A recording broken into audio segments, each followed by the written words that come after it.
here's the map of the way I'm going to do it. I'm first going to address the credibility of religions generally. How do you evaluate whether any religion is making a credible claim?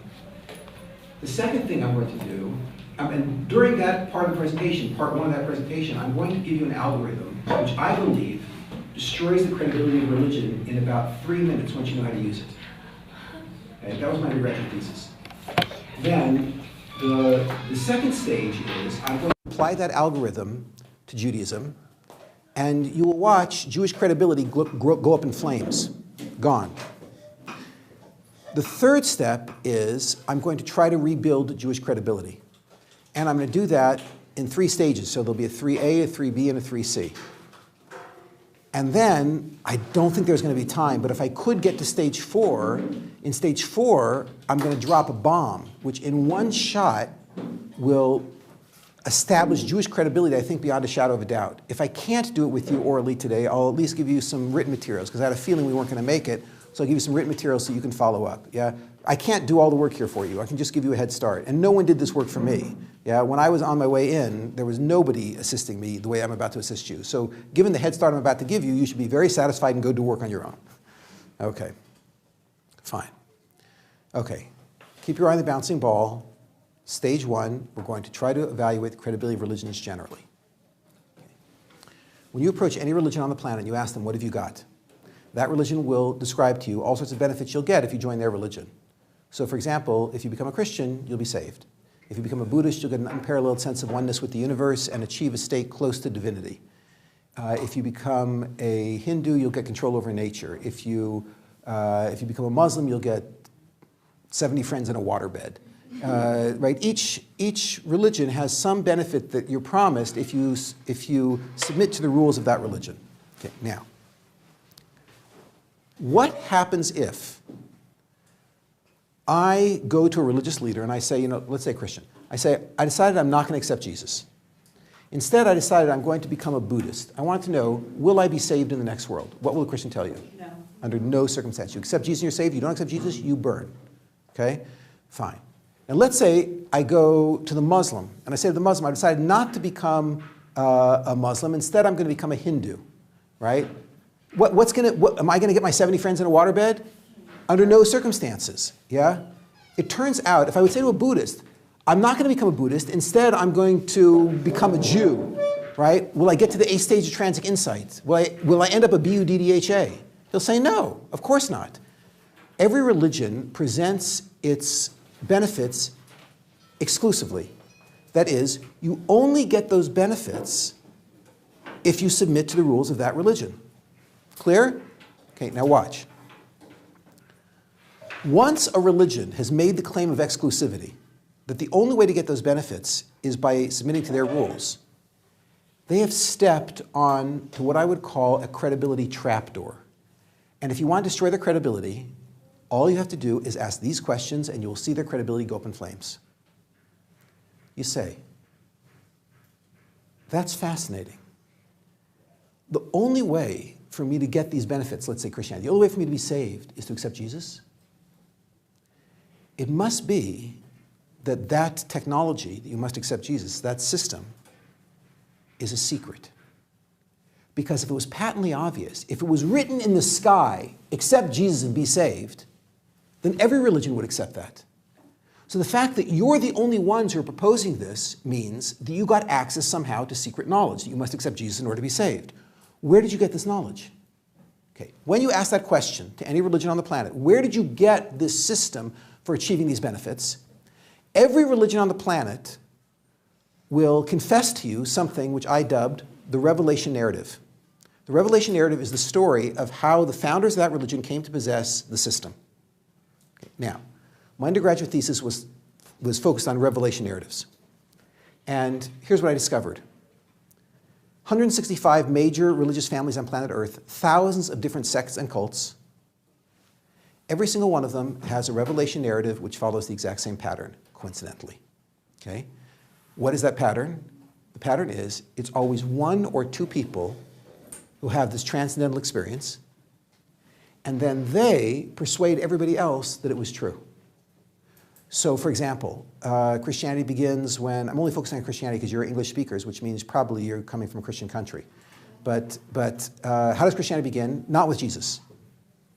Any Catholic will tell you. The original Jesus cult rose and with Jesus' death fell, and within 35 years after Jesus died, it was gone. There were a handful of the original Jesus followers that were left that were bouncing around, but the religion was destroyed within 35 years after Jesus died. The Christianity that exists today was not created by Jesus. By the way, this is according to the Protestants and the Catholics. If you would ask them, they'll tell you this. Who was it created by? There was an Orthodox Jew by the name of Shaul, who was walking alone on the road to Damascus. And this is 35 years after Jesus died. Suddenly, he sees in front of him an apparition of Jesus himself, right? Jesus comes down, hi, nice to meet you, right? On the spot, Shaul is so blown away by this vision, he drops to his knees, converts, changes his name from Shaul to Paul. Paul downloads from Jesus all the miracle stories of Jesus' life. Paul then goes into the city and starts telling people that he met Jesus on the road. And he starts spreading this idea that Jesus was not only the Messiah, which is what the original Jesus cult believed, but Jesus was also God. By the way, that was heresy to the original Jesus cult, which is why some of the members of the original Jesus cult tried to kill Paul, and Paul had to run for his life. While Paul is on the road running, he writes more than half the books of the New Testament, including every miracle story in Jesus' life. Okay. The Pauline documents are passed from 65 CE, when Paul wrote them, down through history until 325 CE. In 325 CE, the Pauline documents arrive in Nicaea, along with dozens of other fragments which were written based on the Pauline documents. All of the Council of Nicaea. All of these documents are gathered together at the Council of Nicaea. The Pope has to decide which one is the true New Testament, right? The decision he makes, because there were poisonings and stabbings, everyone wanted their book to be the New Testament, right? Because of this, he decides to put all the books together, and the New Testament and Christianity is formed in 325 CE at the Council of Nicaea. Okay. It turns out, if Paul told the truth, the whole thing is true. If Paul lied or hallucinated or had an interesting dream, whatever the case is, right, the whole thing is a lie. So the credibility of Christianity rides on the credibility of one man, Paul. Okay, watch this. Siddhartha Gautama settles beneath a Bodhi tree, intent of knowing all there is to be known. He goes into this trance. He ascends up out of his body. His body drops dead on the ground, right? He comes to know all there is to be known. Achieves a state of B-U-D-D-H-A, which is a divine state. At that point, he was like a god. He never had to come back down again, but he loved mankind. And therefore, he descended back into his body. His body was revivified. He got up off the ground, and he began a 45-year career as a leader and teacher. Okay, now, all this happened with Buddha sitting completely alone. There was nobody else there. It turns out that, by the way, in Buddhist tradition, there are 44 other people who actually did this as well. 44 other people, which is actually, that's very significant. That's a lot of people. That means them plus Siddhartha Gautama, that's 45 people who achieved this. That would actually lend a fair amount of credibility to the story. Were not for one small detail, which is those 44 people never descended again. How do we know there were 44 others? Take a wild guess. He told us when he came back down again. So it turns out you have got a report about a mass event here, but the report is all coming through one guy. So if Siddhartha Gautama told the truth, the whole thing is true. If Siddhartha Gautama told something which is not true, the whole thing is a lie. Islam, you have Muhammad who drops to the ground. He convulses. Everyone agrees to this. He convulses. He gets back up off the ground, and he says he heard voices. And the voices were the voices of God. By the way, it says he only came to realize later the voices were the voices of God. That's what it says in the Quran, right? He then dictates these poems that he heard during these events. And those poems, by the way, he couldn't write. The Muslims will tell you that part of the miracle here is Muhammad was illiterate. And so there was a scribe who wrote all this stuff down. By the way, the Muslims do not know who the scribe was. But secular scholars observe that the only people who were in that region of the world who were literate at that time were the Jews. So the odds are that a Jew wrote the Quran. Yeah, in case you wonder if the Jews are responsible for all the world's troubles, yes. So the book is formed, the Quran is formed by gathering these surahs, these poems together that were written by this scribe. It turns out, if Muhammad told the truth, the whole thing is true. If Muhammad lied, the whole thing is a lie. You named the Mormons. We almost had a U.S. president who was a Mormon, right? How does the Mormon religion begin? You have Joseph Smith Jr. is hiking alone, where he discovers golden tablets which were written in Reformed Egyptian, which, by the way, is a language not known to modern man. Now, buried next to those golden tablets was a dictionary which translated from Reformed Egyptian to modern English. Thank God. And that enabled him to translate the tablets. When he was done with the translation, he then destroyed the tablets, of course, because who needs golden tablets anyways, right? And then he took the translation, brought it back to mankind, presented it to people. That was the Book of Mormon. Later, he and his best friend, Oliver Cowdery, had more revelations. That they recorded in the Doctrines and Covenants. Those are two holy books of the Mormon religion, and the religion is up and running. If Oliver Cowdery and Joseph Smith Jr. told the truth, the whole thing is true. If they lie, the whole thing is a lie. Every religion on the planet starts when one or two people have revelation and persuade everyone else to follow. Now, that is the end of section 1. What I just gave you, Scientology would be another example. L. Ron Hubbard does astral travel, loses power, crashes into a desert island, breaks his back, but happens to have a tape recorder right there to record everything he learned, which you can buy for a fortune in Scientology. Yeah, right? All these religions are the same. They all have the same revelation narrative happening. And I concluded one of two things. If you're calm and rational and you keep your feet on the ground, you either have to conclude that these religions are all true, and why is it that it's always revealed to one or two people? God is shy. Or the other possibility is that the ability to maintain a conspiracy is inversely proportional to the number of people involved.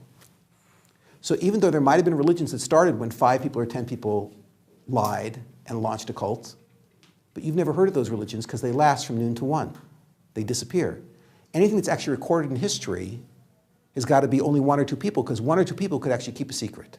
Yeah, it's possible to keep a secret. Even though most cults that are started crash, but those that survive tend to be the ones that are launched by only 1 or 2 people. Okay. Now, just to summarize section 1, you want to destroy the credibility of religion, say to them, tell me something, how did the religion start? They'll tell you a story about 1 or 2 people, and finished. No credibility left. Okay. By the way, just so you understand how we understand credibility, if I told you I was going to be late for this lecture, I live all the way on the other side of Harnof. And so I had no choice. I went up to my roof, and I don't like to do this, but I popped a wing out from behind each shoulder blade, and I flew here. And I landed on the Neve roof. So that's not a highly credible claim. If I say, no, but she was there and she saw it, yeah? So that's also not a highly credible claim. But if I tell you, all of the people on this side of the room, they all witnessed, right, my landing, I'm approaching credibility, because what are the chances that every single one of them would conspire with me and no one would spill the beans? Therefore, when I see a religion that always starts with 1 or 2 people, it raises a question in my mind. Okay. Now, end of part 1, moving to part 2. Jewish credibility. You open up the Torah and you start to read, and it says, God spoke to Abraham. Sure. Do you see what's going on here? 1 person. 1 person. A generation later, God speaks to 1 person, Isaac. Isaac. Yeah? A generation later to Isaac's son, Jacob. Family business. It looks very bad. So if you point this out to an Orthodox Jew, they'll say, no, you're reading the wrong part of the book. Yeah. Right? If you flip forward, they say, look here. And you get up to the Exodus. The Exodus, you have 3 million Jews who walk out of Egypt. They arrive at the base of Mount Sinai. Right? There, God speaks. And every single man, woman, and child, 3 million people, hear God say, I'm the Lord your God. You should have no other gods before me. Moshe, come up to the top of the mountain. I'm going to give you the rest of the Torah. And the Orthodox Jew says, see, that's impressive. 3 million people all heard this. What are the chances that 3 million people would conspire? 1 over 2 to the 3 million. It's a very, very small number. Yeah? Therefore, the odds are this religion is really true. Now, if you try that in a university classroom, they will laugh you out of the room, because the professor's going to say to you, really? 3 million people heard God speak? Tell me something. How do you know that? And you'll say, well, it says so in the Torah. At which point the professor's going to say, yeah, and who wrote the Torah? At which point you'll say, Moses? Which already sounds bad. But the professor's going to say it wasn't Moses. It was J, E, P, and D. J is the Jahwist. That was a writer who was associated with a religion that worshipped a god called Yahweh. That's actually the wrong pronunciation of it. That's not how you pronounce it at all, right? But they were members of this Yahweh cult, yeah? And he wrote about his religion. There was another writer, E, the Elokist. The Elokist was in a different religion where they worshipped Elohim. There was another guy from a different religion where they were very involved in priestly things. That was the P writer. And then there was a 4th writer, D, the Deuteronomist, who wrote a book which is not the same style at all as the first three. So you see you have 4 completely separate religions here with 4 separate documents. All 4 of these documents fell into the hands of R, the redactor. The redactor took these documents, wove them all together in such a way that we can't tease them apart anymore, so we don't know who wrote what, and produced a book called the 5 Books of Moses. Yeah? This book, the redactor then sold to a group of people. They bought the lie, and the religion is up and running. So it turns out, your professor is going to tell you, that you don't have a report of 3 million people witnessing something. You have the Buddhist model. One guy, R the redactor, who tells you that 3 million people experienced something. But there were no 3 million people. It was a story. It was a mythology that was put together. Okay, now at this point, no counter-argument, only technical questions. Yeah? What if they felt threatened to have to, if you would have told that half of the room that you grew wings and jumped off your roof, and you said, to pass on the supposedly true statement, what if you promised them, I don't know, $1 million, or like you said, I'd kill you if you don't say it, if you don't. So you're asking like this, maybe you could get large groups of people to cooperate in the formation of mythologies if you provided proper incentive.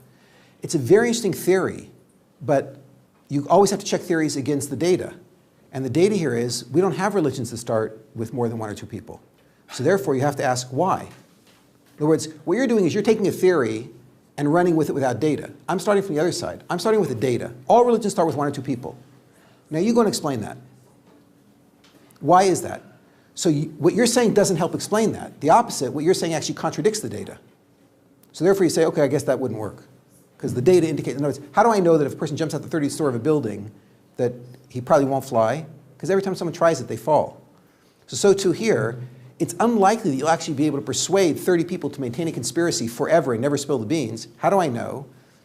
I derive this aspect of human psychology from the empirical data over thousands of years. We don't have religions like that. It means you can't start such a lie. Good, okay.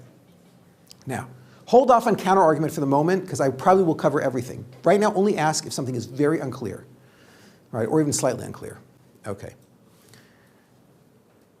Part 1 is done. You know how to establish the credibility of religion. Go for the revelation narrative. Part 2, you see that Judaism has no credibility either because the whole thing was written probably by 1 person. Okay. Part 3. Let's try to rebuild Jewish credibility. Okay. Now, for the next 20 minutes or so, let's run with the assumption that the whole report about people hearing God speak at Sinai is a lie. Let's assume it's a lie. It's a mythology. Assuming it's a mythology, what I know for sure is, at some point, somebody made up a story about 3 million people hearing God speak. Now, whether they made it up and it was passed orally for a period and then eventually written down, or whether they made it up and wrote it down right away and then that book was passed, either way, it works fine for me. But somebody made up a lie about mass revelation. How do I know? Because in every copy of the Torah found, in every Reformed temple, in every conservative synagogue, in every Orthodox shul, in every museum on the planet, there are dozens of places in the book where it says 3 million people heard God speak. That means somebody made that up. Say? No? Yeah? So the same story came from people who were all in different parts of the world. Okay, so that means that at some point this mythology experienced a geographical fracture, meaning that's, right, the population must have split and gone to different places. But it's somebody must have made up this story. Otherwise, how did it get into the text? In other words, either God spoke, or if God didn't speak, the only other option is someone made up a lie about God speaking. What I'm saying is not high tech. It's like very obvious. That's why you're confused. I'm saying something that's very simple and very obvious. If God didn't speak, someone made up a story. Okay, now watch. Here, tighten your seatbelt. Make sure that you're clear on this. The original lie I would like to propose had to take one of 3 forms. And it could have only taken 3 forms. The original lie about mass revelation either had to take the form of a past lie, a present lie, or a future lie.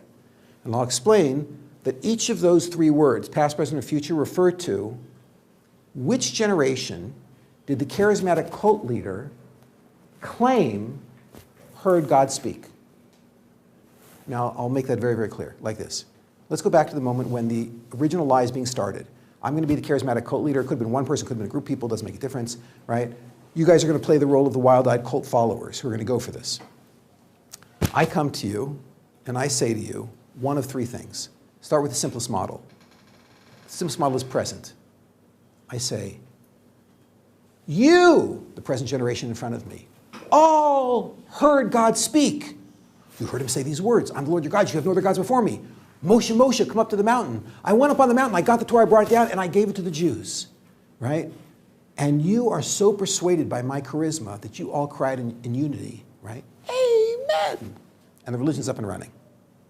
Okay, now, this is called the present lie because in this lie, the charismatic cult leader says, which generation heard God speak? The present generation, those people who were standing in front of him at the time the religion was founded, right? Obviously, we're not talking about the year 2014 or 1984. We're talking about 1,000 years ago, or 2,000, or 5,000 years ago, or 50,000, or 50 million years. Whenever you want to say Judaism started, we're talking about an event that took place then, and the charismatic cult leader says, you all heard God speak. That's very simple, present model. Okay, now, step over here for a minute. Slightly more complex, past model. In the past model, the charismatic cult leader comes to a group of people and he says to them, you heard nothing. For God never spoke to you. It was long ago at the foot of a great mountain, Sinai. All the Jews were in camp there. Moses was there. God came down on the mountain. God said, I'm the Lord your God. You should have no other gods before me. Moshe, Moshe, come up to the top of the mountain. Moses went up on the mountain, got the Torah, brought it down, and he gave it to all of your ancestors. They all became Orthodox Jews. They all kept Jewish law. They knew that it was all true. And they were Orthodox Jews for generation after generation, for 3 or 4 generations. But then there was a terrible, okay, now insert whatever you want, flood, assimilation, war, disease. The entire tradition was lost, and no one in your family has known about it until I, Fred, came back to give you the tradition.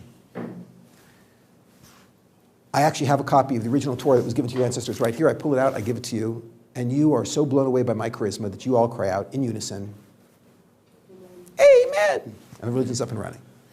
Okay, now, just for clarity's sake, I want to make sure that you're all with me here.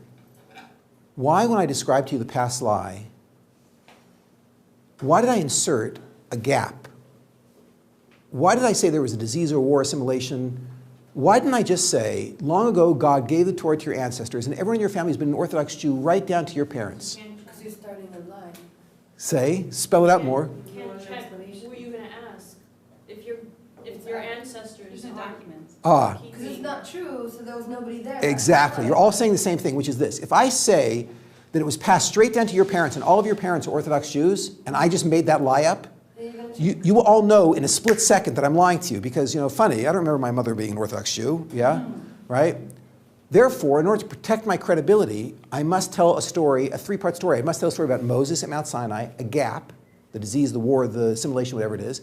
And then later on, Fred comes, much later in history, so far later in history that you can't check it.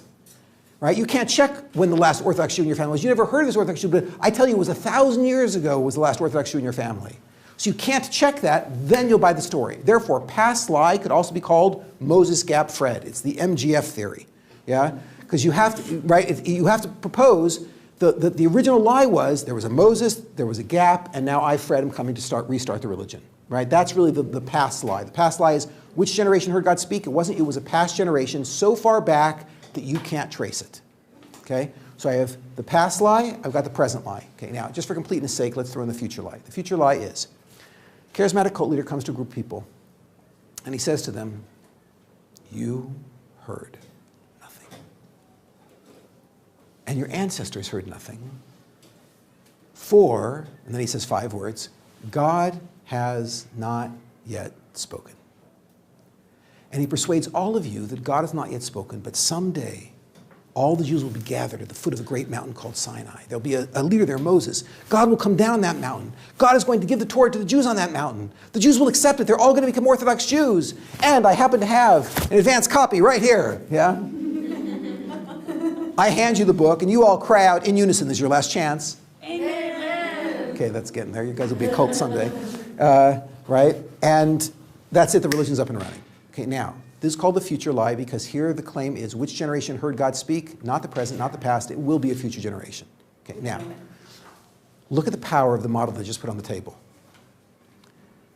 I'm claiming, and you have to evaluate the reasonableness of this claim, I'm claiming that if Judaism is a lie, I'm assuming it's not true. Let's put true, that God spoke to the Jews, put that off in the corner. We're not going to deal with that. If Judaism is a lie, the original lie had to take either the past, the present, or the future form. He had to say either a past generation heard God speak, the present generation heard God speak, or a future generation will hear God speak. The reason I'm saying that is there is no other time when you can place this event. That's clear? Okay, now watch the power. What happens if I show you that for technical reasons, the future lie would never produce Judaism? Then you would know that Judaism must have started with the past lie or the present lie. Clear? Clear. What happens if I show you that the past lie and the present lie could never produce Judaism? In the future. Then you know it would have to be the future. What happens if I would show you that the past, the present, the future lies could never produce Judaism? You have to believe it.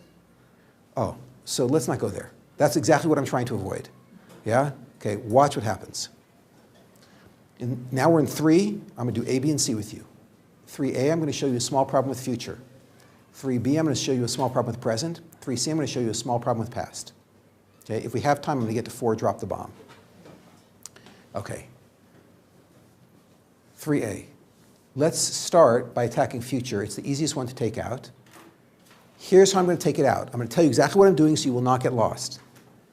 I'm going to show you a weakness in future by showing you a relative strength in the present and the past theories. When I show you the strength of present and past, that will sensitize you. It'll help you see things in a certain way, and right away you'll notice what the weakness in future is. Okay, so here we go.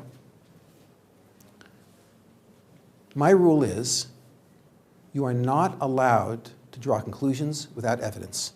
Everything has to bubble up from data. That's the rule. Okay. There is a piece of data which everybody involved in this discussion agrees to, and that is there is a group of people on planet Earth today who believe with all their heart and soul that they are descendants of prophets who stood at Mount Sinai. These people are called Orthodox Jews. They're out there. I know it. I've met them.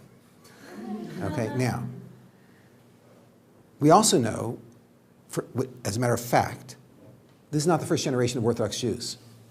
If you'll come with me down to the Israel Museum, right, 10 minutes from here, so I can show you behind glass documents which testify to the existence of Orthodox Jews 100 years ago, and 500 years ago, and 1,000 years ago, and 2,000 years ago, right? These people have been around for at least 2,000 years. Okay, now here's what you're looking at. You've got a sociological phenomenon. You've got generation after generation after generation in a complete chain going down for 2,000 years. That is a fact. All these people believed in this mythology about mass revelation. The only matter of debate is at the top of this chain, is there God or a charismatic cult leader? That's the whole discussion. But the fact that these people believe this with all their heart and soul for the last 2,000 years, that's a fact.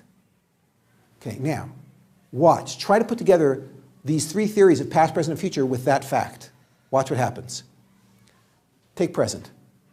Present theory, charismatic cult leader comes to a group of people and says to them, you all heard God speak. If I'm incredibly charismatic and you are really wild-eyed, gullible slaves who buy this whole thing, and I persuade you that you heard God speak, what do you tell your kids? I heard God speak. Exactly. I heard God speak. What do your kids tell their kids? My My mother heard God speak, right? Or my grandmother heard God speak. And what do the kids tell their kids? My great-grandmother heard God speak. And you'll end up with generation after generation saying, my ancestors heard God speak. Does that match the sociological phenomenon I'm looking at? Think for a minute. Think again. What do I have? I have the sociological phenomenon is I've got 2,000 years of people saying generation after generation, my ancestors heard God speak. If I put the present lie at the top of that chain, would I produce that chain? Yeah. Sure. If I persuade you, you heard God speak, you'll tell your kids, my mother heard God speak, and they'll tell their kids, my grandmother heard God speak, and they'll tell my great-grandmother, and you'll end up with generation after generation saying, my ancestors heard God speak. Well, this is present. If I tell you the present lie, let's say I lie to you and I say to you, you heard God speak, and you believe me, you'll tell your kids, I heard God speak. They'll tell their kids, my mother heard God speak. They'll tell their kids, my grandparents heard God speak. And you'll end up with generation after generation, which is the sociological phenomenon I'm looking at. In other words, I could theorize at the top of that chain is the present lie. Did I lose you? Everyone's with me? Good? Okay, watch. No, you're lost? Okay, so let me say it again like this. I've got a fact. I've got 2,000 years of Orthodox Jews. I want to know what started that sociological phenomenon. Could it be that at the top of that phenomenon is a liar who says, you all heard God speak? So let's see. If a liar persuaded a group of people that they all heard God speak, they would tell their kids, we heard God speak. And they would tell their kids, our parents heard God speak. And they would tell their kids, our grandparents heard God speak. And they would tell their kids, our ancestors heard God speak, our ancestors heard God speak, our ancestors heard God speak. That is exactly what I'm looking at in history. I've got a group of people saying our ancestors heard God speak. What that means is, if somebody told the past lie, not the past lie, the present lie, if someone said, you all heard God speak, it could generate this sociological phenomenon that I've got. In other words, the present lie could have produced what we're looking at. You don't need God.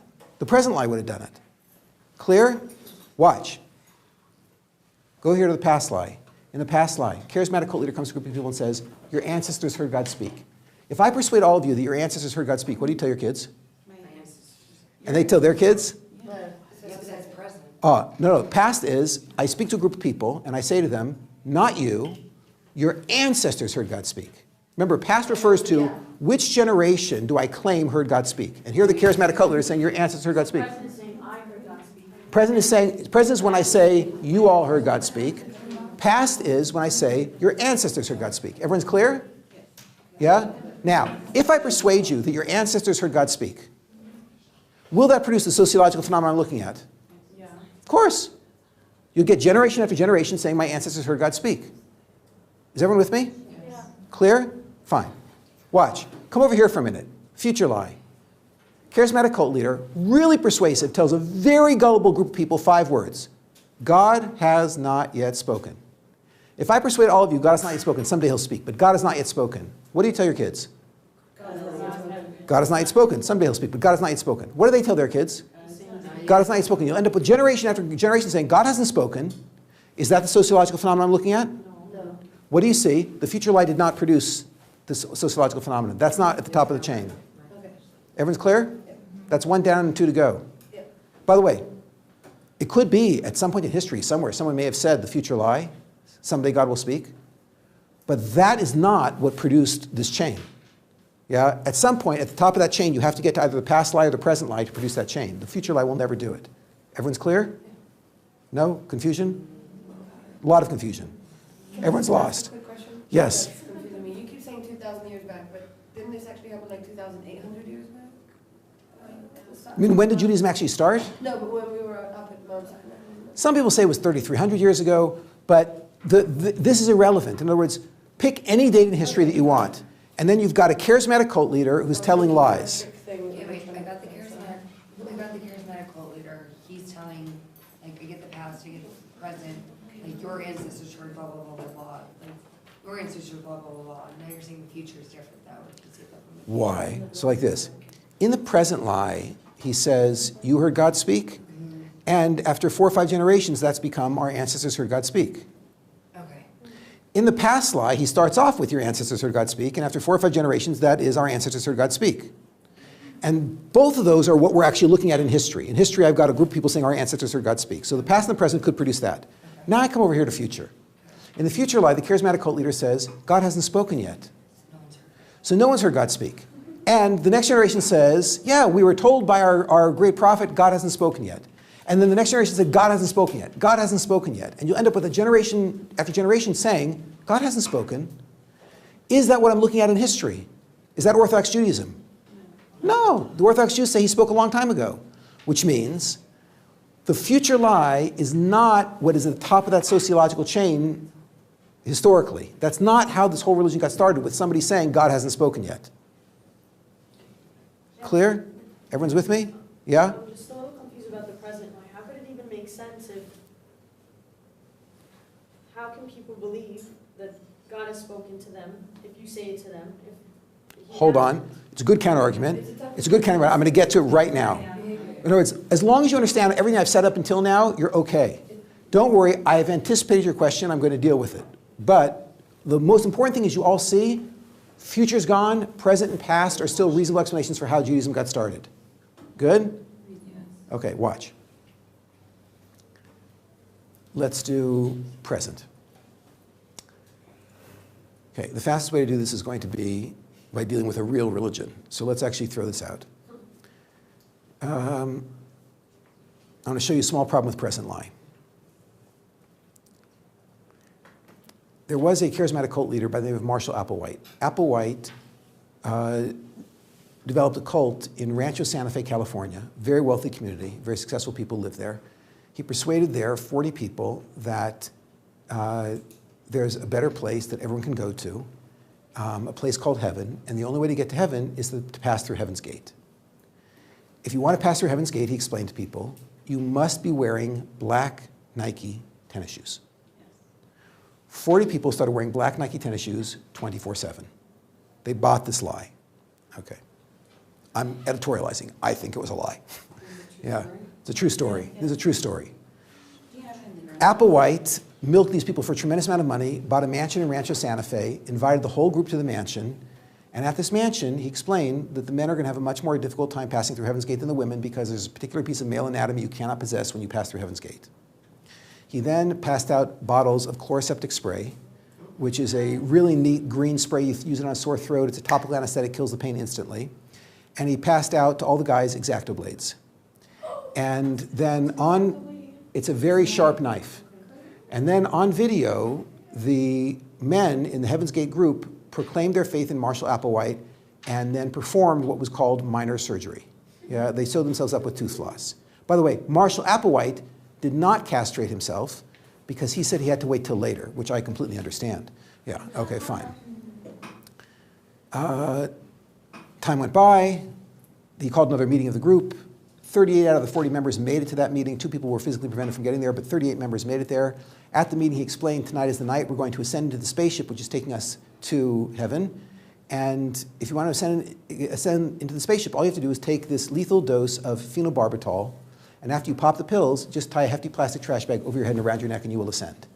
Then, 38 members of the Heaven's Gate cult proclaimed their faith in Marshall Applewhite, popped the pills, laid down, and died.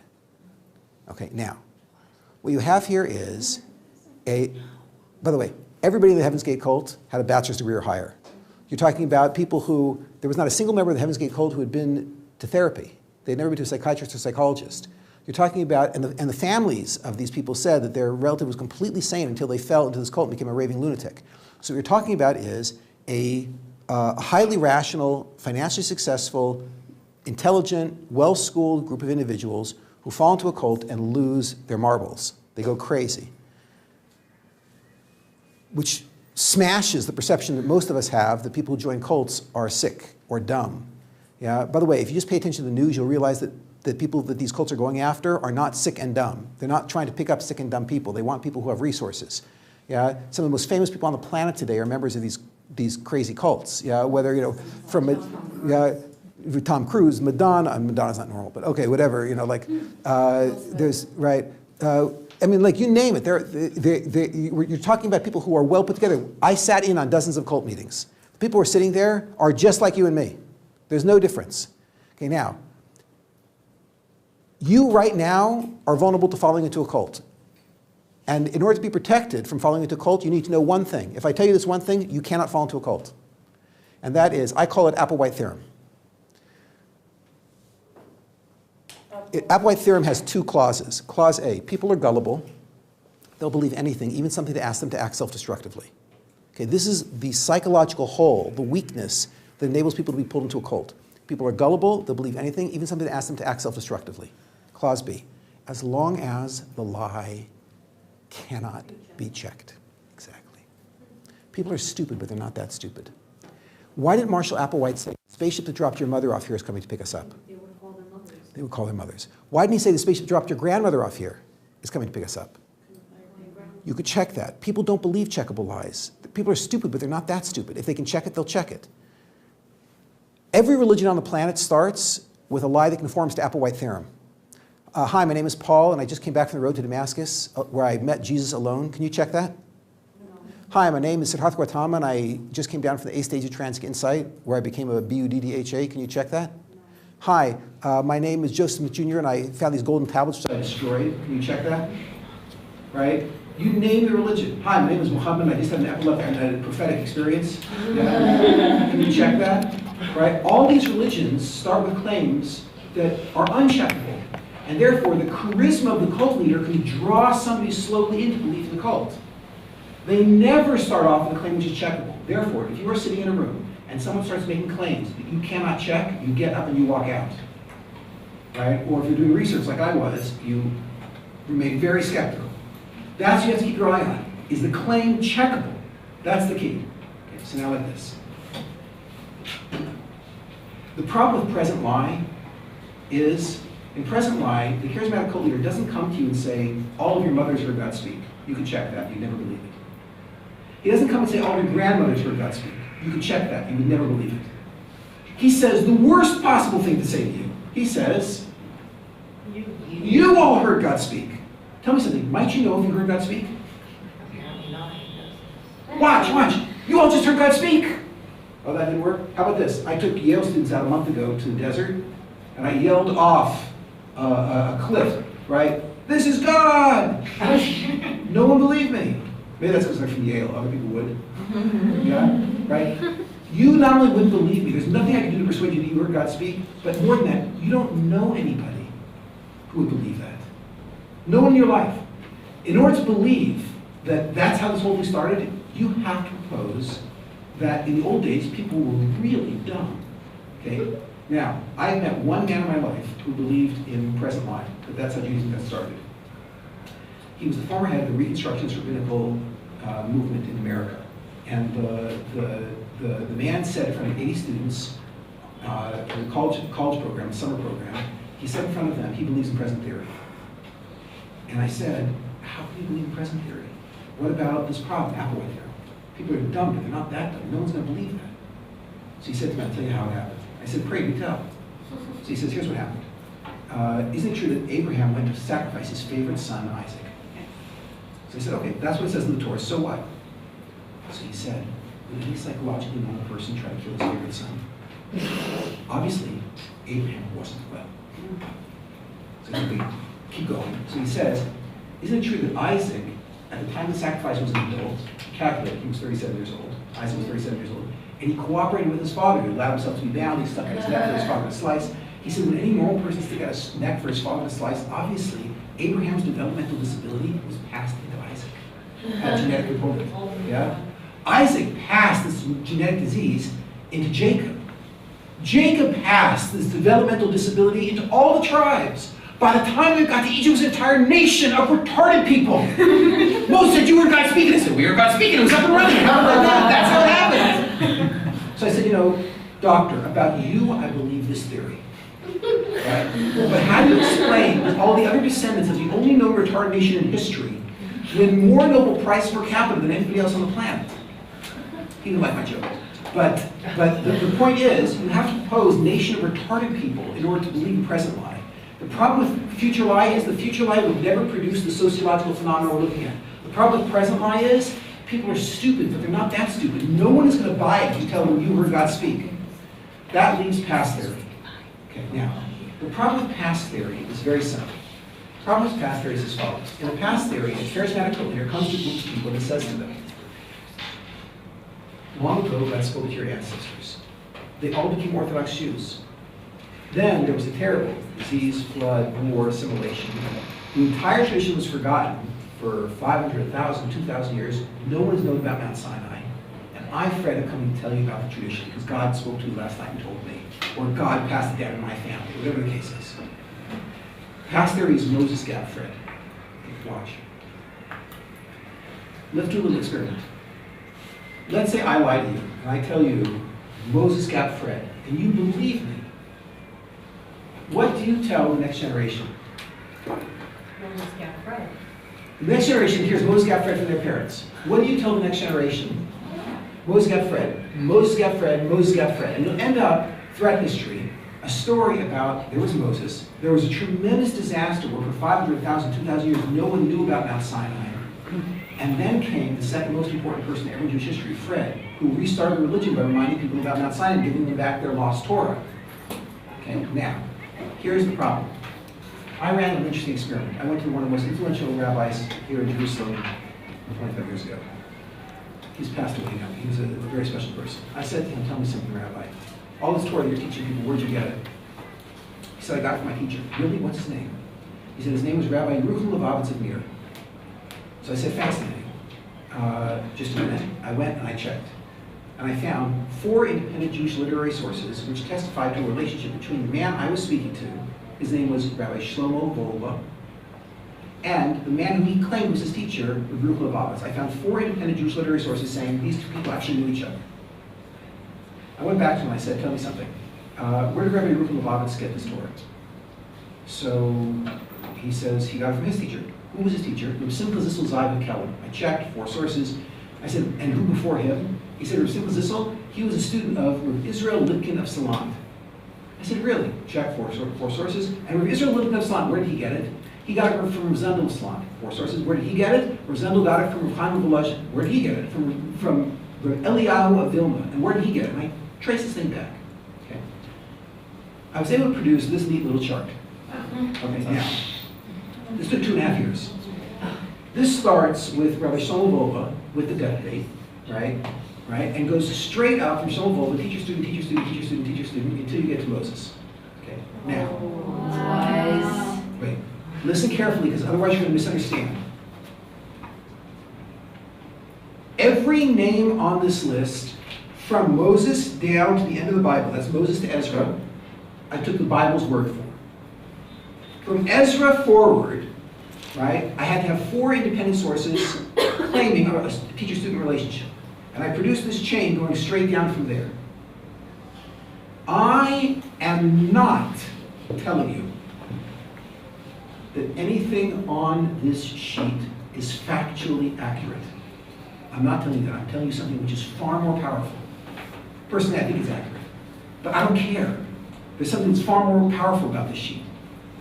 I confirmed from the names from the Bible, and then all the names after that which are described in Jewish literature. I have all these people's books on my shelf. I've confirmed that this is what Orthodox Jews believe. Okay, you didn't fall off your chair, which means you didn't make the connection. Watch. This is what Orthodox Jews believe, that there was a continuous line without any break going from Moses straight down to Noah. If the original lie was Moses, Gap, Fred, then somewhere in Jewish history, I should find a story about a terrible gap where for 500 years no one knew anything about Mount Sinai. And then Fred came and restarted religion. Now, what kind of event are we talking about here? Not a small event. Watch. Hitler did a lot of damage. He killed 6 million Jews. But every single person who walked out of the camps had heard of Mount Sinai. Some believed it, some didn't believe it. But everybody had heard about Mount Sinai. Mount Sinai was not eliminated by the Holocaust. If you want to propose the past lie, Moses, Gad, Fred, the liar would have to have told a lie about a disaster that would have been far bigger than the Holocaust. A giant destruction, so that no one would have known about Mount Sinai for 500 or 1,000 years. And more than that, Moses is clearly the most important player in the Bible. However, the second most important person ever in Jewish history is going to be Fred. Because after the whole thing is destroyed, he restarts it. Okay, now, here's what's odd. Is anyone here who's getting a PhD in Jewish studies? Okay, like this. It works much better when I have people who are getting degrees in Jewish studies. But I'll try with you guys. Let's see how far we can go. I'm going to play a game with you. Could someone please tell me, what's the name of the man who went up on Mount Sinai and supposedly, according to mythology, got the Torah, brought down and gave it to the Jews? Good, you got one in your pocket. That was a giveaway. Okay, now, next one. Moses dies, according to mythology. Who's the person who takes the Jews into the land of Israel? Joshua. Excellent. Yeshua. Okay, very good. Okay, that was also a giveaway. Now it's tough. Yeah, people are getting PhDs in Jewish studies will be able to answer all these questions. The Jews were exiled from Israel. They were living in Babylonia, right? They had lost their temple. After a period, they're led back out of exile. They come back and they refound the Jewish state here in Israel again, right? The man who heroically led them back and refound the Jewish state was Ezra. That's correct. Okay. Well, how do people know that?